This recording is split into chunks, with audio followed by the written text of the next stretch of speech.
ప్రభు యేసుని నమ్ముకున్నా పాపంబు తొలుగునురన్నా.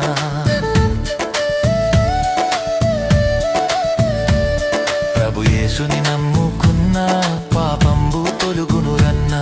పరిశుద్ధ జీవితమున్నా పరమానందం దొరుకునురన్నా. పరిశుద్ధ జీవితమున్నా పరమానందం దొరుకునురన్నా. ఈ లోకం మనది కాదు, మనతోటి ఏమీ రాదు. ఈ లోకం మనది కాదు, మనతోటి ఏమీ రాదు. ఇది అంతా గాలి మూట, ఇది మనసున బట్టని మాట. ఇది అంతా గాలి మూట, ఇది మనసున బట్టని మాట. ఈ లోకం మనది కాదు, మనతోటి ఏమీ రాదు. ఈ లోకం మనది కాదు, మనతోటి ఏమీ రాదు.